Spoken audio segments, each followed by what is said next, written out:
परस्तान के एक शहर में एक बादशाह हुकूमत करता था। बादशाह निहायत ही रहमदिल और इंसाफ पसंद था, इसलिए रियाया बहुत मुतमईन और खुश थी। शेर और बकरी एक ही घाट से पानी पीते थे। इस बादशाह के यहाँ सिर्फ एक ही बेटा था। वैसे तो शाहजादा बहुत ही समझदार था, लेकिन बहुत जिद्दी भी था। वह जिस बात पर आ जाता वह मनवा कर ही दम लेता। एक दिन शाहजादा अपने साथियों के साथ शिकार के लिए घर से निकला। वहां उसे शदीद प्यास लगी तो वह इधर उधर देखने लगा। करीब ही उसे एक बस्ती के आसर नजर आए तो उसने अपने घोड़े का रुख उस तरफ कर लिया।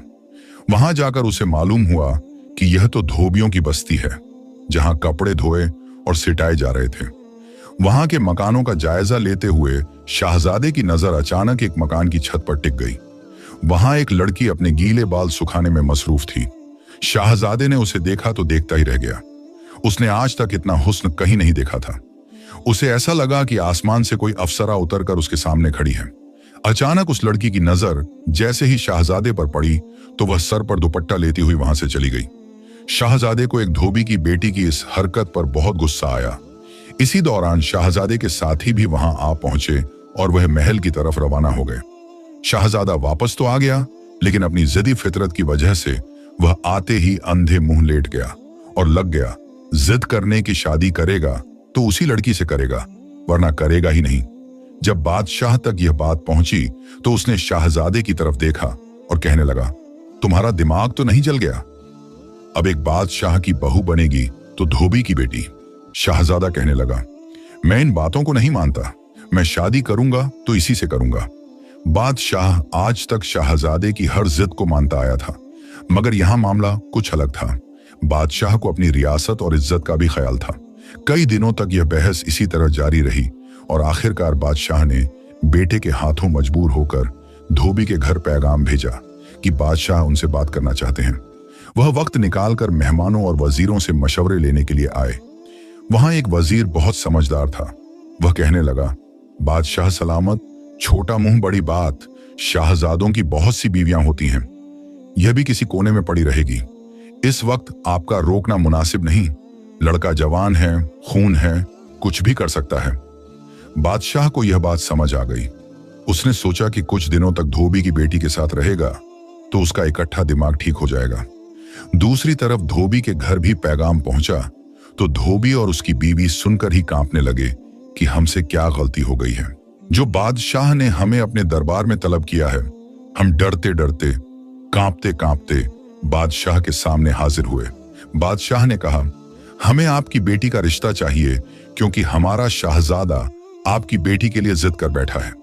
धोबी कुछ देर सोचता रहा और फिर कहने लगा, हम यह बात अपनी बेटी से पूछकर आपको बताएंगे। बादशाह को बहुत गुस्सा आया कि एक धोबी और उसकी यह जरूरत कि वह मुझे इस तरह अपनी बेटी का नाम देकर टाले, लेकिन वह खामोश रहा। बादशाह कहने लगा, ठीक है, अपनी बेटी से मशवरा कर लो, लेकिन हमें ना सुनने की आदत नहीं, वरना तुम दोनों अपनी जान से जाओगे। धोबी और उसकी बीवी घर वापस आए और अपनी बेटी से सलाह मशवरा किया। धोबी की बेटी कहने लगी, मुझे मंजूर है, मैं नहीं चाहती कि आपकी जान मेरी वजह से किसी खतरे में पड़े, लेकिन मेरी 4 शर्तें हैं। अगर शाहजादा मान लेता है तो मैं उससे शादी करने के लिए तैयार हूं। धोबी और उसकी बीवी ने अपनी बेटी से पूछा, आखिर तुम्हारी शर्तें क्या हैं? तुम एक धोबी की बेटी हो, तुम्हें इस तरह शाहजादा के सामने शर्तें रखना महंगा पड़ सकता है।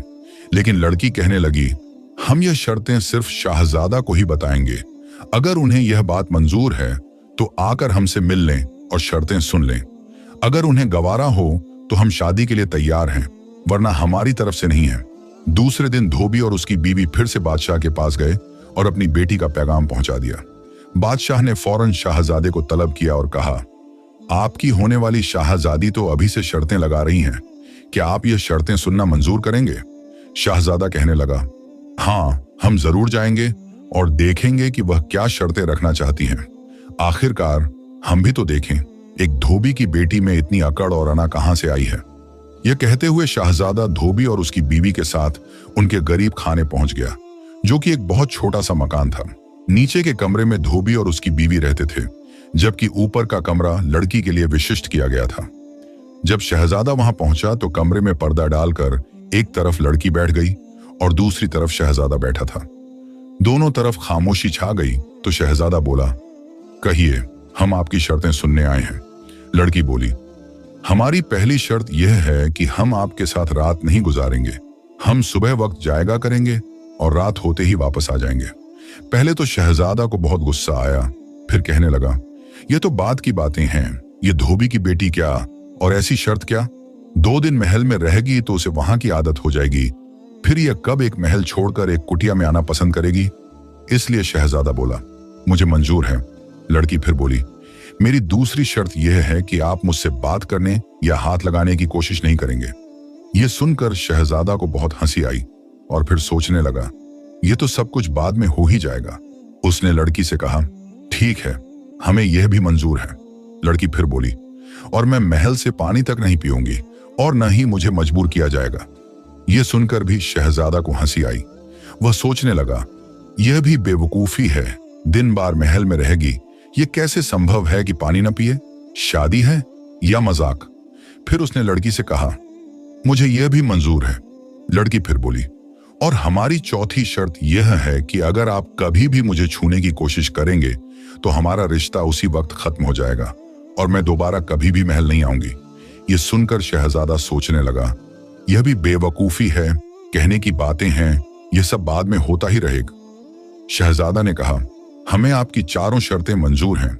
लड़की कहने लगी, तो ठीक है, फिर शादी की तैयारियां करो। शहजादा ने शादी की तैयारियां शुरू की। कुछ वजीरों और खास दोस्तों को साथ लेकर लड़की के पास गया और शादी के बाद वह दुल्हन अपने साथ बड़ा सा घूंघट निकाले हुए आई जिसमें उसका मुंह पूरा तौर पर छिपा गया था। वह शहजादा के साथ महल आई और उसके बिस्तर पर बैठने के बजाय एक तरफ रखी हुई कुर्सी पर बैठ गई। बादशाह और मलिका तो पहले ही इस शादी के हक में नहीं थे और वह शामिल भी नहीं हुए थे। बस एक शहजादे की मुंह छिड़ी बांधी थी जो हाथ बांधे आगे पीछे हो रही थी। दिन इसी तरह गुजरता रहा और जैसे ही शाम हुई, बांदी ने आकर इत्तला दी कि गाड़ी तैयार है। दुल्हन उठी, गाड़ी में बैठी और वापस चली गई। दूसरे दिन भी दुल्हन वही कपड़े पहने वापस आई, उसी कुर्सी पर बैठी रही, न कुछ खाया न पिया और शाम होते ही वापस चली गई। 1 दिन, 2 दिन, 3 दिन और महीनों तक यही मामूल रहा। शहजादा अब बहुत परेशान रहने लगा। जिस चेहरे को देखकर उसने अपनी रातों की नींद गवा दी थी, अपने वालिदैन को नाराज किया था और अपनी इज्जत और दौलत सब कुछ दांव पर लगा दिया था, वह चेहरा अब उसे अपने महल में देखने को नहीं मिल रहा था। रोज का यही मामूल था कि दुल्हन इन्हीं कपड़ों में आती, उसी कुर्सी पर बैठती, न कुछ खाती न पीती, खामोश बैठी रहती और शाम होते ही गाड़ी में वापस चली जाती। महल के लोगों में भी कहामुगियां शुरू हो गईं और हर तरफ अजीब तरह की बातें होने लगीं। यह सब कुछ शहजादे की नजर में था, लेकिन वह अपनी शर्तों के बंधन में था। वह मजबूर था और अपनी कोई शर्त भी पार नहीं कर सकता था। एक दिन शहजादे ने धोबी को अपने महल में बुलाया और कहा, अपनी बेटी को समझाते क्यों नहीं? हम यहाँ के शहजादे हैं, हमारे वालिदैन और हम पर बातें होना शुरू हो गई हैं। यह सुनकर धोबी ने जवाब दिया, जान की पनाह पाऊं। धोबी बोला, दरअसल वह हमारी बेटी नहीं है। कुछ अरसा पहले वह हमारे घर आई थी और कहने लगी, मेरा आगे पीछे कोई नहीं है, मैं आपकी बेटी बनकर रहना चाहती हूँ। हमें वह लड़की बहुत पसंद आई थी, सादा मिजाज और बेहद हसीन थी, खूबसूरत भी कमाल की थी। हमारे यहाँ कोई औलाद नहीं थी। मेरी बीवी भी इस बात की जिद करने लगी कि यह जवान लड़की कहीं जाएगी तो उसकी जान या इज्जत को खतरा न हो। आखिरकार हमने सोचा कि मरना है, मरने के बाद हम अपने रब को क्या मुंह दिखाएंगे कि एक इज्जत हमारे दरवाजे पर चलकर आई थी और हम उसे पनाह न दे सके। यह सुनकर मैं खामोश हो गया। बेशक मेरे घर में कोई बेटी नहीं थी, लेकिन मैं एक बेटी और एक औरत की इज्जत करना अच्छे से जानता था। लड़की ने कहा, मुझे ऊपर का कमरा दे दीजिए और किसी से भी इस बात का जिक्र नहीं करना। मेरी बीवी मान गई। ऊपर का कमरा वैसे ही खाली था। बाज वक्त बारिश के मौसम में हम वहां कपड़े सुखाने के लिए डाल दिया करते थे। वह कमरा इस लड़की के लिए खाली कर दिया गया और कुछ दिन बाद उसकी एक मुलाजिमा भी उसके साथ आकर रहने लगी। इससे ज्यादा हम कुछ नहीं जानते थे कि वह क्या खाती है, क्या पहनती है, कहाँ आती है या कहाँ जाती है। मैं और मेरी बीवी इस बात से बिल्कुल बेखबर हैं। हाँ, कभी कभी यह होता कि वह मेरी बीवी के पास आकर बैठ जाती और मेरी बीवी की बातें बड़ी तवज्जो से सुनती। मेरी बीवी भी उसे बेटियों की तरह प्यार करती है। इस पर हमारा कोई जोर नहीं था। हमने जो उसने कहा वही किया। जो आपने पैगाम दिए हमने वो इस तक पहुंचाए। इससे ज्यादा हम कुछ नहीं जानते। मेरी बीवी और मुझे माफ कर दें। यह कहकर धोबी वहां से चला गया। लेकिन शहजादा अजीब और गरीब परेशानी में मुब्तला हो गया था। उसे समझ नहीं आ रहा था कि आखिर यह मजरा क्या है। अब उसके सामने एक नया राज खुल चुका था। वह बहुत मायूस हो गया था, क्योंकि जिस लड़की को वह जानता तक नहीं था वह अब तक धोबी की बेटी समझ रहा था। लेकिन यह मुआमला उसके बिल्कुल बरक्स निकला। शहजादा का अपने दोस्तों के साथ उठना बैठना, तफरीह करना, शिकार पर जाना, सब कुछ खत्म हो चुका था। जिस चेहरे से उसे मोहब्बत थी वह अब उसके करीब होते हुए भी उसके साथ नहीं था। यही बात शहजादे की जिद का हिस्सा बन गई और वह दिन ब दिन खुद को मलामत करता रहता। उसने मुकम्मल तौर पर अपने आप को एक कमरे में बंद कर लिया था। कुछ दिन यही मामूल रहा। लड़की रोज दुल्हन के लिबास में आकर उसी कुर्सी पर बैठती, न कुछ खाती न कुछ पीती, और शाम होते ही वापस चली जाती। कुछ दिन तक यही सिलसिला चलता रहा। आखिरकार शहजादे ने तंग आकर एक दिन घर छोड़ने का फैसला किया। उसने किसी को कुछ भी न बताया और अपनी एक बांदी को बुलाया। कहा कि अगर मेरे वालदेन मेरे बारे में पूछें तो बादशाह और मलिका से कहना कि मैं किसी जरूरी काम से बाहर गया हूं और जल्द ही वापस आ जाऊंगा। यह कहकर शहजादा एक जंगल की तरफ रवाना हो गया। उसे यह भी नहीं पता था कि वह कहां जा रहा है और उसकी अगली मंजिल क्या है। जंगल पहुंचकर शहजादा देर तक एक दरख्त के नीचे बैठा रहा। सारी सूरत हाल का तजिया करने की कोशिश करता रहा, लेकिन उसकी समझ में कुछ भी नहीं आ रहा था। रात होने लगी तो शहजादे को अपने रहने की फिक्र हुई। वह किसी गार की तलाश में था जहां वह रात गुजार सके। हाथ का धुंधला अंधेरा हर तरफ फैलने लगा था। शाहजादा कई जगहों पर चलने के बाद एक गार के पास पहुंचा जहां से रोशनी आ रही थी। इब्तिदा में शाहजादा को बहुत खौफ आया कि इस जंगल के इस दूर दराज इलाके में यह रोशनी कहां से आ रही है। लेकिन फिर उसने सोचा कि रात तो उसे गुजारनी ही है। जिंदगी पहले ही अजाब बन चुकी है, ऐसे नहीं तो वैसे ही सही। यह सोचते हुए वह घर में दाखिल हो गया। अंदर जाकर शाहजादा ने देखा कि एक बुजुर्ग वहां मौजूद थे, जिनके नूरानी चेहरे से रोशनी फैल रही थी और वह अपनी इबादत में मशगूल थे। शाहजादा उसी जगह बैठ गया और रात गुजार दी।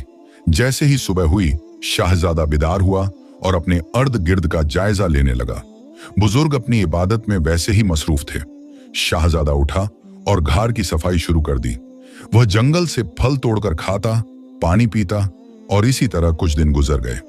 कुछ दिन बाद बुजुर्ग ने अपनी आंखें खोली। शाहजादा को बहुत गौर से देखा और कहा, तुम यहां क्या कर रहे हो? तुम तो बादशाह के बेटे हो, मुल्क के शाहजादे हो, यहां क्यों आए हो?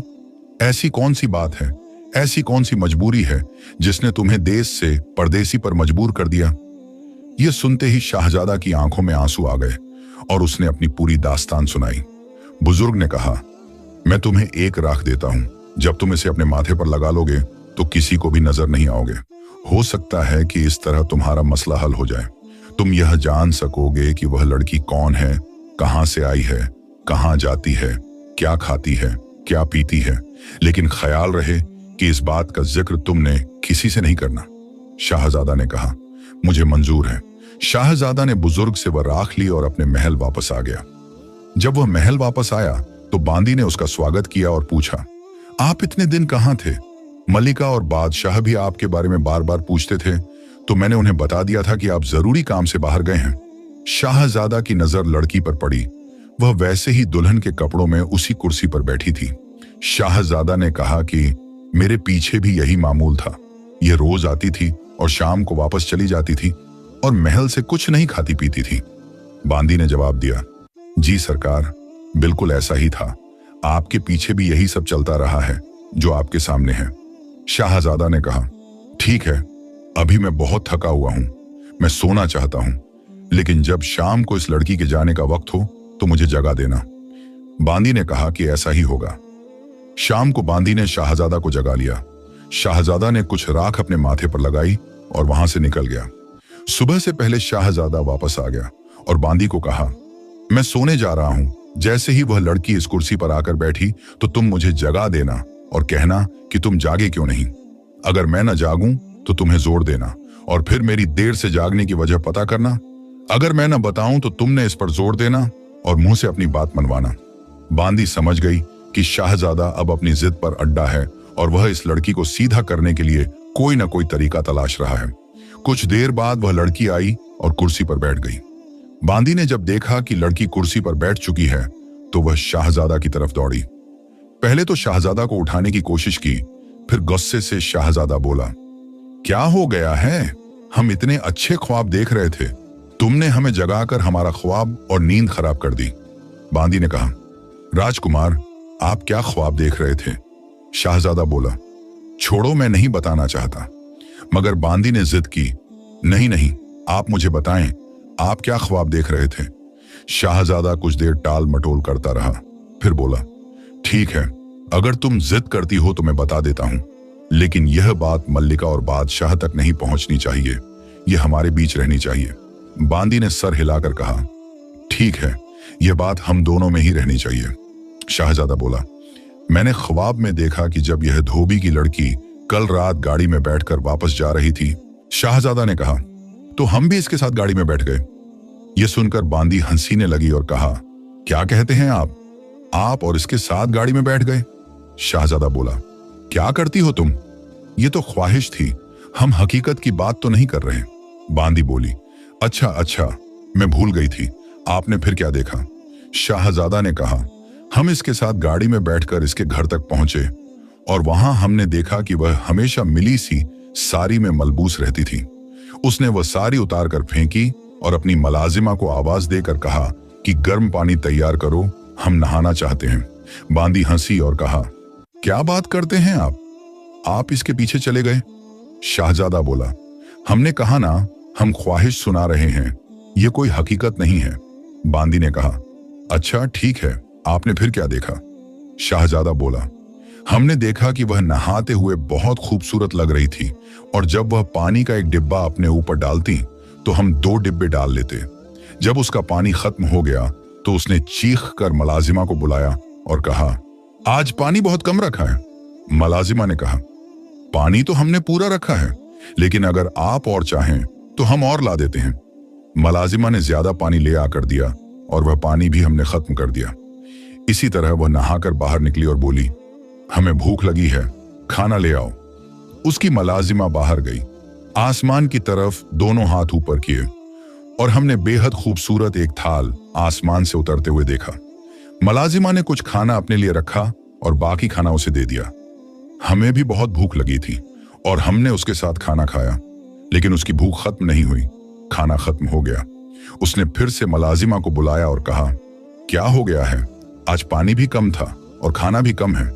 मलाजिमा ने कहा, पानी तो पहले की तरह मुकम्मल था और खाना भी पूरा था, लेकिन आज खैर नहीं हो सका। शाहजादा ने कहा, आज आपसे शाहजादे मुखातिब हुए हैं या कोई ऐसी बात हुई है कि आप अपने एहसान खो बैठी हैं?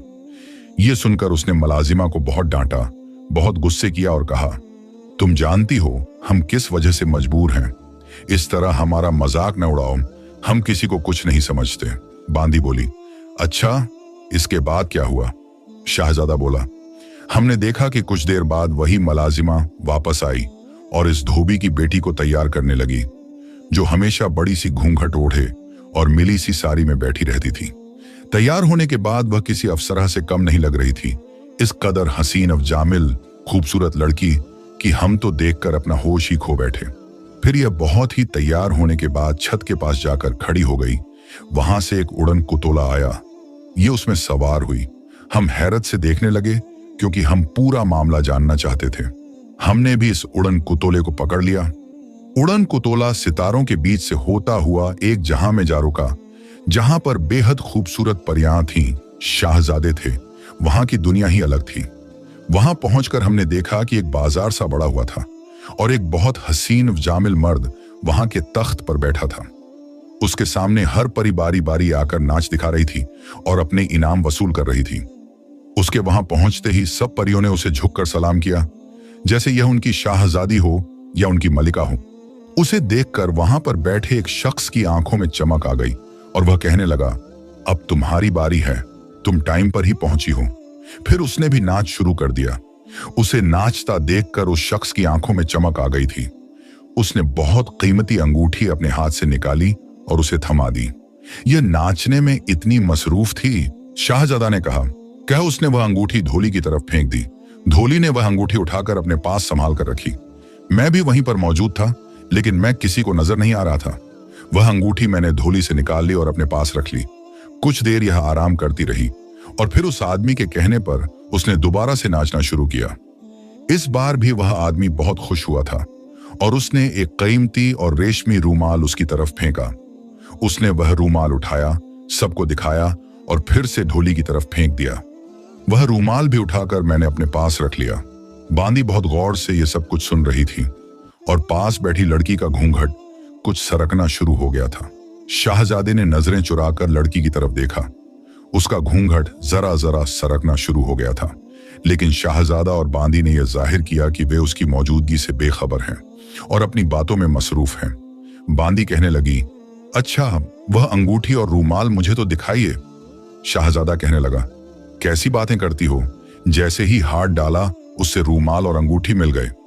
बांदी कहने लगी, कहीं वह रूमाल और अंगूठी यह तो नहीं। यह देखकर शाहजादा बोला, अरे वाह, मुझे यकीन नहीं आ रहा कि ख्वाब की बातें भी हकीकत हो जाती हैं। यही तो थी वह अंगूठी, यही तो था वह रूमाल। अब लड़की पूरी तरह इन दोनों की तरफ घूम गई थी और बहुत ही दिलचस्पी से उनका किस्सा सुन रही थी। बांदी बोली, अच्छा, फिर क्या हुआ, आप वापस कैसे आए। शाहजादा बोला, अरे ये तो ख्वाब था बस, फिर तुमने मुझे जगह दी। लेकिन बांदी बोली, ऐसा कैसे हो सकता है, अधूरा ख्वाब कैसे देख सकते हैं आप मुझे बताइए ना, फिर क्या हुआ।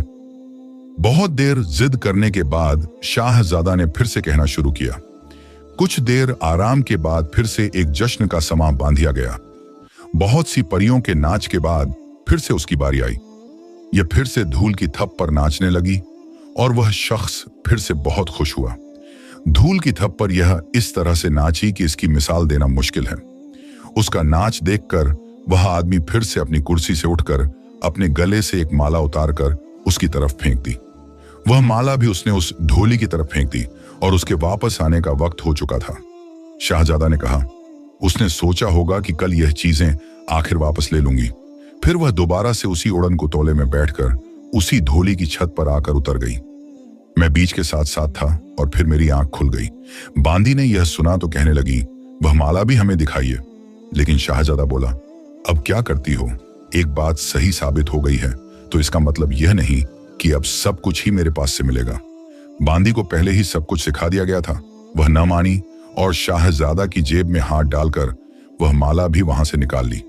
अब लड़की पूरी की पूरी इन दोनों की तरफ मुतवज्जा हो चुकी थी और अपनी जगह से उठकर शाहजादा के करीब आ चुकी थी। उसका घूंघट उतर चुका था और अब वह पहले की तरह शाहजादा की तरफ देख रही थी। वह बोली, आप जान ही चुके हैं कि मैं इस दुनिया से नहीं हूं। मैं परियों की मल्लिका हूं और यहां पर अपनी सजा काटने आई हूं। शाहजादा ने कहा, अगर आप अपने बारे में हमें सब कुछ सच बता दें तो हो सकता है हम आपकी कोई मदद कर सकें। यह सुनकर धोबी की लड़की बोली, मैं परियों की मल्लिका थी और इन्हीं के साथ रहती थी। वहां के बादशाह को हमारा नाच बहुत पसंद था। वह हर रोज हमारा नाच देखने के बाद ही अपनी ख्वाबगाह में जाया करते थे। एक रात हमारी तबीयत शदीद खराब थी, लेकिन बादशाह ने मामूल के मुताबिक हमारी तरफ पैगाम भेजा कि हमारे नाच का वक्त हो चुका है। यह सुनकर हमने मुलाजिम से कहा कि अभी हम बेहद थक चुके हैं, हमारी तबीयत बहुत खराब है, दर्द से मेरी जान निकल रही है और बादशाह सलामत को नाच की पड़ी है। मुलाजिम ने ऐसा ही जाकर बादशाह को यह सारी बात बता दी। वहां के बादशाह को बेहद गुस्सा आया और उसने मुझे अपने पास बुलाकर मुझे बद्दुआ दी कि तुम्हें 1 साल के लिए जमीन पर फेंक दिया जाता है। तुम भूल गई हो कि यहाँ की कोई भी परी या उनकी मल्लिका हमें ना नहीं कर सकती। तुमने ना की है, यहाँ के उसूल को तोड़ा है, उसकी सजा तुम्हें मिलेगी। अब तुम्हारी सजा यह है कि 1 साल के लिए तुम जमीन पर आम इंसानों की तरह एक औरत की शक्ल में रहोगी। लेकिन अगर वहां का कोई भी मर्द तुम्हें हाथ लगाने में या तुम्हारे करीब आने पर कामयाब हो गया तो तुम हमेशा के लिए वही की होकर रह जाओगी। तुम्हें तुम्हारे पर कभी भी वापस नहीं मिलेंगे। हमने बहुत मिन्नतें की, लेकिन बादशाह पर किसी बात का कोई असर न हुआ। मेरे पर जलाए गए और मुझे एक आम लड़की की सूरत में जमीन पर उतार दिया गया। इसके बाद की कहानी तो आप जानते ही हैं।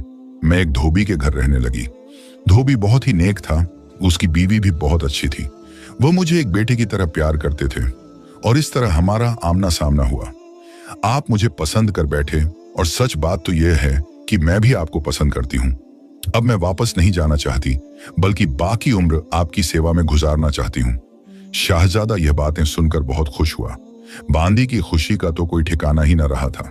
जल्द ही यह खबर बादशाह और मलिका तक भी पहुंच गई कि उनकी बहू कोई आम लड़की नहीं, बल्कि परिस्तान की अफसरा है। चंद ही दिनों में बहुत ही धूमधाम से शाहजादा और इस अफसरा की शादी कर दी गई और इस तरह सब अपनी जिंदगी हंसी खुशी गुजरने लगे।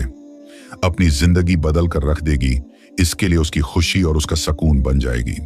एक गांव में 3 भाई रहते थे जो इतने गरीब थे कि उनके पास खाने के लिए सिवाय सेब के एक पेड़ के और कुछ न था। वे एक छोटी सी झोपड़ी में रहते थे और इसी के पास सेब का पेड़ मौजूद था। तीनों भाइयों को इस पेड़ से बहुत मोहब्बत थी। जब सेब पकने लगते तो वे बारी बारी उसकी हिफाजत करते ताकि कोई उसे नुकसान न पहुंचाए। एक न एक भाई हमेशा पेड़ के करीब मौजूद रहता, जबकि बाकी दोनों खेतों में काम करने जाते। लेकिन सख्त मेहनत के बावजूद भी वे अपना पेट नहीं भर सकते थे, यहां तक कि उन्हें अच्छे कपड़े पहनने का मौका भी न मिलता था। एक दिन एक नेक दिल परी का वहां से गुजर हुआ। उसने देखा कि तीनों लड़के नेक और मेहनती हैं, फिर भी उनके पास खाने के लिए कोई अच्छी चीज नहीं है और वे बहुत गरीब हैं। उनकी हालत देखकर परी को तरस आया और उसने उनकी मदद करने का फैसला किया। मगर सवाल यह था कि वह कैसे मदद करे। काफी गौर व फिक्र के बाद उसने एक बूढ़ी फकीरनी का रूप धारा और लंगड़ाती हुई सेब के पेड़ के पास पहुंच गई। इस समय सबसे बड़ा भाई पेड़ की निगरानी कर रहा था। फकीरनी ने कहा, बेटा, मैं कई दिन से भूखी हूं, क्या तुम मुझे कुछ सेब दे सकते हो? लड़के ने फौरन कुछ सेब तोड़े और फकीरनी की झोली में डाल दिए। फिर वह बोला, मां जी, ये मेरे हिस्से के सेब हैं, आप ले लीजिए। माफ कीजिएगा, मैं इससे ज्यादा नहीं दे सकता क्योंकि बाकी सेब मेरे भाइयों के हैं।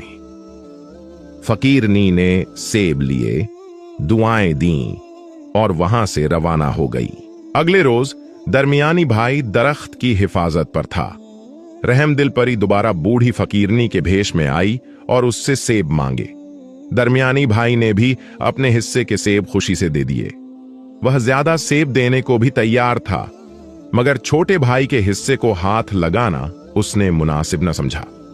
इसके बाद अगले दिन छोटे भाई की बारी आई।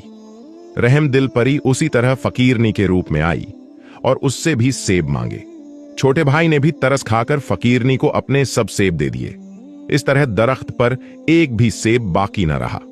अगले रोज सुबह तीनों भाई खेत पर जाने की तैयारी कर रहे थे कि अचानक रहमदिल परी अपनी असल शक्ल में उनकी झोपड़ी में आई।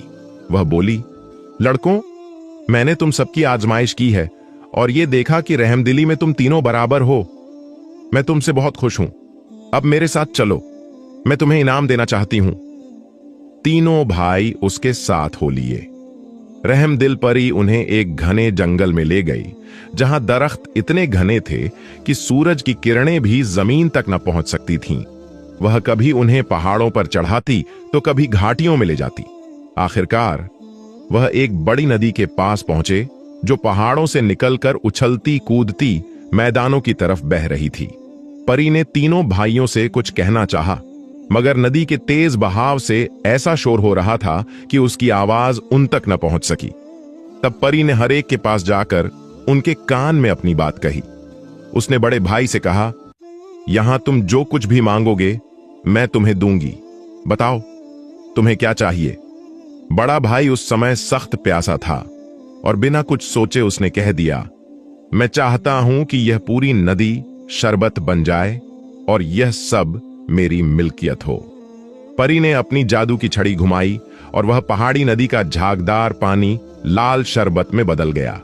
जब यह हो गया तो परी ने कहा, तुम्हारी ख्वाहिश पूरी हो गई, बस ये याद रखना कि इसका अच्छा इस्तेमाल करना। बड़ा भाई वहीं रह गया और परी दोनों छोटे भाइयों को एक हरे भरे खेत की तरफ ले गई। उस खेत के पास एक घास का विशाल मैदान था, जहां सैकड़ों फाख्ताएं बीज और कीड़े तलाशने में मसरूफ थीं। रहमदिल परी ने दरमियानी भाई से कहा, अब तुम अपनी कोई ख्वाहिश करो, लेकिन सोच समझकर मांगना। दरमियानी भाई ने कुछ देर सोचा और बोला, मैं चाहता हूं कि मैं एक कामयाब किसान बन जाऊं। इसके लिए आप इन फाख्ताओं को बैलों में बदल दें ताकि मैं उनका मालिक बन जाऊं। रहमदिल परी ने जादू की छड़ी घुमाई और पलक झपकते ही मैदान बदल गया। उसने कहा, देखो, वह सामने वाला खेत अब तुम्हारा है। ये बैल और गायें भी तुम्हारी हैं। अगर तुम मेहनत करो तो एक कामयाब किसान बन सकते हो। तुम्हें किसी चीज की कमी नहीं होगी। अपना भविष्य बनाना या बिगाड़ना अब तुम्हारे हाथ में है। इसके बाद परी सबसे छोटे भाई को लेकर पहाड़ों की तरफ रवाना हुई। जब वे एक पहाड़ के दामन में पहुंचे तो परी ने छोटे भाई से पूछा, तुम्हारे दिल में क्या ख्वाहिश है? जो चाहो मांग लो। छोटे भाई ने अपने दोनों बड़े भाइयों की तरह फौरन जवाब नहीं दिया। वह काफी देर सोचता रहा, फिर आखिरकार बोला, मैं एक खूबसूरत, नेक और सलीकामंद शहजादी चाहता हूं जिससे मैं शादी कर सकूं। परी छोटे भाई की बात सुनकर मुस्कुरा दी और बोली, तुम्हारी ख्वाहिश बहुत मुश्किल है, लेकिन मेरे साथ आओ। मैं किसी न किसी तरह तुम्हारी यह ख्वाहिश पूरी करने की कोशिश करूंगी। कई दिन गुजर गए और परी छोटे भाई को अपने साथ लिए अलग अलग जगहों पर घूमती रही। आखिरकार वे एक बड़े शहर में पहुंच गए। इस मुल्क का बादशाह एक अजीम शान महल में रहता था। परी सीधी महल के दरवाजे पर पहुंची और दरबान से बोली, मैं शहजादी से मिलना चाहती हूं। मैंने सुना है कि शहजादी निहायत हुसैन और खूबसूरत है। परी को इजाजत मिल गई, लेकिन छोटा भाई दिल ही दिल में घबराया हुआ था। वह सोचता था, मैं तो एक मामूली आदमी हूं, भला मेरी शादी एक शहजादी से कैसे मुमकिन हो सकती है? परी ने लड़के के दिल की हालत भांप ली और उसे हौसला देती रही। इतने में वे महल के बड़े दालान में पहुंच गए। वहां पहुंचकर उन्होंने देखा कि उनसे पहले बहुत से लोग शहजादी से शादी के उम्मीदवार बनकर आए हुए हैं। इन सब के सामने कीमती तोहफे और नजराने रखे थे जो वे शहजादी के लिए लाए थे। परी ने इन कीमती चीजों के बीच हीरो की एक टोकरा रख दी जो वह रास्ते से चुनकर लाई थी। छोटे भाई को इस तोहफे पर सख्त शर्मिंदी हुई। वह दिल में सोचने लगा, यह लोग हीरे, सोना, चांदी और न जाने क्या क्या लेकर आए हैं, और हमारे पास हीरे की एक मामूली सी टोकरा है। इससे कोई काम तो नहीं बनेगा, बल्कि हमारी हंसी जरूर उड़ाई जाएगी। मगर परी मुस्कुराती रही।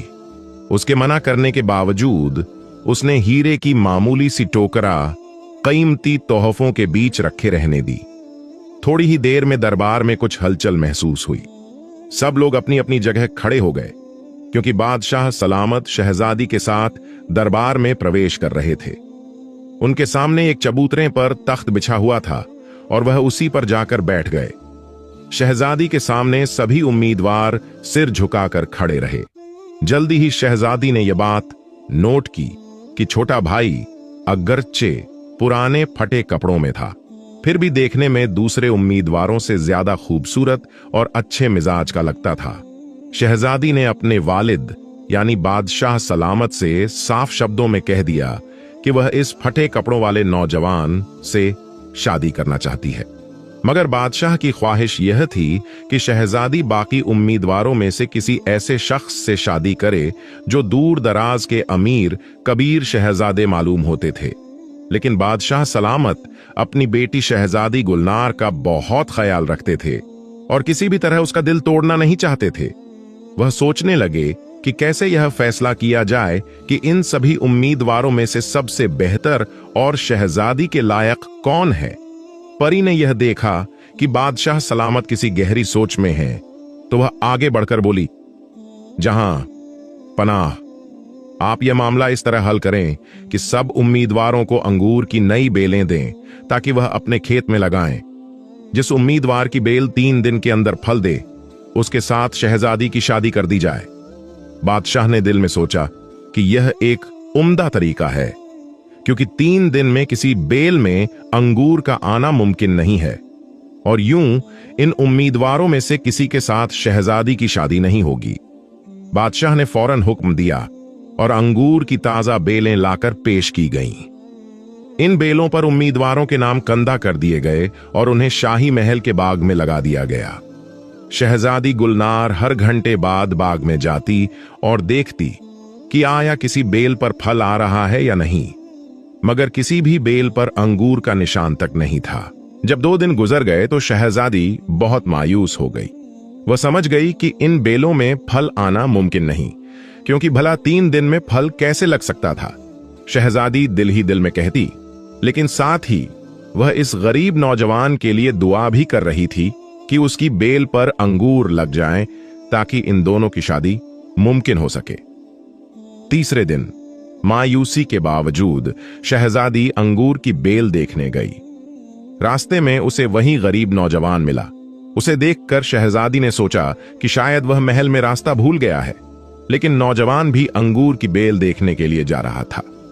जब दोनों साथ साथ बेलों के पास पहुंचे तो उन्होंने देखा कि एक बेल पर बहुत खूबसूरत अंगूर लगे हुए हैं। शहजादी ने गौर किया और यह देखा कि वह बेल उसी नौजवान के नाम से मंसूब थी। यह देखकर वह इस कदर खुश हुई कि तालियां बजाने लगी। नौजवान भी खुशी से उछल पड़ा। दोनों फौरन बादशाह के पास पहुंचे। बादशाह यह देखकर ज्यादा खुश नहीं हुआ। उसका कहना था कि इतने गरीब नौजवान के साथ शहजादी खुश नहीं रह सकती, लेकिन क्योंकि वह वादा कर चुका था, इसलिए उसे मजबूरन शहजादी की शादी इस गरीब नौजवान के साथ करनी पड़ी। शादी के बाद नौजवान अपनी दुल्हन को लेकर जंगल में एक छोटे से मकान में आ गया, जो उसे परी की तरफ से मिला था। इस छोटे से मकान में दोनों हंसी खुशी रहने लगे। इसी तरह तकरीबन 1 साल गुजर गया। एक दिन परी ने सोचा कि जाकर देखना चाहिए कि तीनों भाई किस तरह जिंदगी बिता रहे हैं। सबसे पहले वह बड़े भाई के पास गई। वहां उसने एक बड़ी बकारन का भीस बदलकर उससे 1 प्याला शरबत मांगा, जैसे वह इन दिनों गरीब था। इन दोनों ने इस बकारन को अपने हिस्से के सब सीप दे दिए थे, लेकिन अब जबकि उसके पास नदी का पानी था, उसने 1 प्याला शरबत देने से इनकार कर दिया। उसने कहा, अगर मैं हर एक को शरबत दूंगा तो सब काम कैसे चलेगा? जाओ जाओ, बड़ी भी अपना रास्ता नापो। परी चली गई और उसके जाते ही नदी फिर से पानी की नदी बन गई। बड़े भाई ने यह देखा और हैरान होकर दौड़ते हुए परी के पास पहुंचा और खुशामद करने लगा। लेकिन परी ने सिर हिलाते हुए कहा, जो शख्स जिस चीज के काबिल नहीं, उसे वह चीज नहीं मिलनी चाहिए। परी फिर मंझले भाई के पास पहुंची। मंझला भाई अपने खेत में बैठा खाना खा रहा था। परी ने उससे थोड़ी सी खाना मांगा तो मंझले भाई ने कहा, बढ़िया, मैं कभी किसी चीज को मुफ्त में नहीं देता, जाओ किसी और से मांगो। जैसे ही उसने यह कहा, सारी खेती और मवेशी गायब हो गए और उसके सामने एक उजाड़ मैदान नजर आने लगा, जिसमें फाख्ताएं दाना चग रही थीं। परी ने नादान लड़के से कहा, जाओ अपने सीब के पेड़ के नीचे बैठकर अपनी गलती पर गौर करो। याद रखो, खुदा ने अगर तुम्हें किसी काबिल बनाया है तो दूसरों की मदद करने से दरीग न करो। अब परी तीसरे और सबसे छोटे भाई के पास पहुंची। इस वक्त छोटा भाई अपनी दुल्हन शहजादी गुलनार के साथ बैठा खाना खा रहा था। बकारन को देखते ही उसे पिछले दिन याद आ गए और बकारन के कुछ कहने से पहले ही उसने कहा, बड़ी अम्मा, अंदर आ जाओ, जो कुछ रोक टोक है वह हाजिर है, साथ बैठकर खा लो। लेकिन परी ने जो नजर डाली तो देखा कि दस्तरख्वान पर रोटियां खत्म हो चुकी थीं। शहजादी ने कहा, बड़ी अम्मा, मैं अभी और रोटियां बगा कर लाती हूं, आप जरा देर बैठकर आराम करें, जो कुछ रोक टोक घर में है मैं अभी लेकर आती हूं। शहजादी ने बकारन के लिए खाना तैयार किया और थोड़ी देर में रोटियां बगा कर लाई। उन्होंने बड़ी अम्मा को बैठकर खाना खिलाया। इसके बाद जब वह जाने लगी तो शहजादी ने मोहब्बत से कहा, बड़ी अम्मा, अब रात को आप कहां जाएंगी? यहां आराम करें, सुबह चले जाइएगा। परी उनके बर्ताव से इस कदर खुश हुई कि उसने फौरन अपनी जादू की छड़ी घुमाई। देखते ही देखते चारों तरफ एक आंधी फैल गई। जोर और शोर के साथ गरज और चमक पैदा हुई। शहजादी और उसके शौहर ने डर कर आंखें बंद कर लीं और वे जमीन पर लेट गए। जब शोर बंद हुआ और उन्होंने आंखें खोलीं तो देखा कि वह छोटा सा मकान गायब हो चुका था और उसकी जगह एक काली शान महल खड़ा था। यह इतना बड़ा था कि शहजादी के बाप के पास भी इतना बड़ा शाही महल नहीं था। अब वे उसमें सुकून से रहने लगे और जब तक जिंदा रहे लोगों के साथ भलाई करते रहे। एक बादशाह था। उसकी सल्तनत में मशहूर था कि बादशाह की रानी बेहद खूबसूरत है। रानी को बनाव श्रृंगार का बहुत शौक था और वह अपनी खूबसूरती की तारीफ सुनकर खुश होती थी। उसने एक ऐसा बंदर पाल रखा था जो इंसानों की तरह बातें करता था। एक दिन रानी उम्दा कपड़े पहने, बालों में मोती जड़े, आईने के सामने खड़ी अपनी खूबसूरती देखकर खुश हो रही थी। बंदर बोला, रानी जी, आप आज बहुत खुश लग रही हैं, क्या बात है? रानी बोली, तुझे नजर नहीं आता? देख, आज मैंने कैसा उम्दा कपड़ा पहना है और कितनी खूबसूरत लग रही हूं। बंदर बोला, सच बोलूं या झूठ? रानी बोली, सच कहो, झूठ बोलना बुरी बात है। बंदर बोला, सच यह है कि दुनिया में ऐसी ऐसी खूबसूरत औरतें मौजूद हैं जो तुमसे पैर धोवाना भी पसंद ना करें। यह सुनकर रानी आग बबूला हो गई। उसने बंदर का पिंजरा उतार लिया और उसे मारने ही वाली थी कि बादशाह आ गया। उसने कहा, रानी, क्या हुआ? बंदर ने ऐसा क्या कसूर किया जो तुम उसे मारने पर तली हुई हो? रानी बोली, उसने मेरी बड़ी बेइज्जती की है और मैं इस तौहीन का बदला लेकर रहूंगी। बादशाह ने मुलाजिमों से पूछा, आखिर मामला क्या है? एक मुलाजिमा बोली, रानी साहिबा ने बंदर से पूछा था कि वह कितनी खूबसूरत हैं। तो बंदर ने कहा कि दुनिया में ऐसी औरतें हैं जो उनसे पैर धोवाना भी पसंद न करें। इस बात पर रानी साहिबा को गुस्सा आ गया। बादशाह ने बंदर से पूछा, क्यों बंदर मियां, यह बात कितनी सच है? बंदर बोला, जहां पना, मैंने जो कहा वह सच है। अगर यकीन नहीं तो तजुर्बा कर लीजिए। बादशाह ने कहा, हां, हम जरूर तजुर्बा करना चाहते हैं। बंदर ने कहा, तो फिर एक उम्दा नस्ल का घोड़ा मंगवाइए, लेकिन वह मेरी पसंद का होगा। बादशाह बंदर का पिंजरा लेकर अस्तबल पहुंचा, जहां हजारों ऊंची नस्ल के घोड़े मौजूद थे। बंदर ने सारे घोड़े देखे, लेकिन एक भी उसे पसंद न आया। आखिरकार बादशाह ने बंदर से पूछा, तुम्हें किस तरह का घोड़ा चाहिए? बंदर ने जवाब दिया, फलां कुमार के पास एक घोड़ा है, वह खरीद लीजिए। फिर उसे 6 महीने तक खूब खिलाया पिलाया जाए तो वह हमें मंजिल मकसूद तक ले जाने के काबिल हो जाएगा। बादशाह ने कुमार को बुलाया और महज 2 रुपए में उसका घोड़ा खरीद लिया, जो बहुत कमजोर और बीमार दिखाई दे रहा था। 6 महीने तक उस घोड़े की दिल खोलकर सेवा की गई और बेहतरीन खाना दिया गया। जल्द ही घोड़ा इतना शानदार हो गया कि उसका कोई सानी न था। 6 महीने बाद बादशाह घोड़े पर सवार हुआ, बंदर को साथ लिया और एक खूबसूरत रानी की तलाश में निकल पड़ा। सफर के दौरान वह एक शहर पहुंचे, जहां बाजार में एक बुढ़िया अंडे बेच रही थी। बादशाह ने सोचा कि खाने के लिए अंडे खरीद लेते हैं। जब उसने कीमत पूछी तो बुढ़िया ने एक अंडे की कीमत 100 रुपए बताई। बादशाह ने हैरानी से कहा, यह इतने महंगे क्यों हैं? बुढ़िया बोली, आगे चलकर तुम्हें इसकी वजह मालूम हो जाएगी। बादशाह ने अंडा खरीद लिया और दोबारा सफर शुरू किया। कुछ दूर चलने के बाद उसे लगा कि बुढ़िया ने उसे धोखा दिया है। यह सोचकर उसने अंडा गुस्से से जमीन पर दे मारा। अंडे के गिरते ही उसमें से एक बोना निकल आया, जिसका कद सिर्फ 1 बाश्त और दाढ़ी 1.25 बाश्त लंबी थी। बादशाह पहले तो घबरा गया, लेकिन बोने ने आजिजी से कहा, जनाब, मैं 100 साल से इस बुढ़िया की कैद में था, आपने मुझे आजाद कर दिया। बताइए, मैं आपके एहसान का बदला कैसे चुका सकता हूं? बादशाह ने कहा, तुम जैसे छोटे आदमी भला क्या कर सकते हो? बोना मुस्कुरा कर बोला, यह तो आने वाला वक्त बताएगा। बादशाह ने बोने से कहा, तुम्हें साथ रख लेते हैं। यह सुनकर बोना खुशी से घोड़े पर बैठ गया। बादशाह, बोना और तोता सफर पर निकल पड़े। चलते चलते शाम हो गई और वे एक शहर के पास पहुंचे। वहां एक सराय में रात गुजारने का इरादा किया, जो शाही महल के पास थी। सराय में पहुंचकर बादशाह ने बोने से उसका नाम पूछा तो उसने बताया, मेरा नाम चंगेज खान है। रात गहरी होने लगी तो बादशाह ने भटियारे से रोशनी का इंतजाम करने को कहा। भटियारा यह सुनकर हैरान से बोला, यह अजीब बात है मुसाफिर, तुम रोशनी मांग रहे हो। आज तक कोई मुसाफिर रोशनी का तगाजा नहीं करता। यहाँ के दस्तूर के मुताबिक शाम को शहजादी अपने महल की छत पर आती है और उसके हुस्न से पूरी रियासत जगमगा उठती है। इस रोशनी में चिराग की कोई जरूरत ही नहीं रहती। यह कहकर भटियारा चला गया, मगर बादशाह हैरान और परेशान रह गया। शाम ढलते ही जब उसने वाकई चारों ओर रोशनी देखी तो उसे भटियारे की बात पर यकीन आ गया। यह सब कुछ बादशाह को नयहत अजीब और गरीब लगा, और होना भी चाहिए था, क्योंकि ऐसी बात उसने पहले कभी न सुनी थी। इसी पल बादशाह को बंदर की बात याद आई जो उसने रानी के हुस्न के बारे में कही थी, और यही बात बादशाह के रियासत छोड़ने की वजह बनी थी।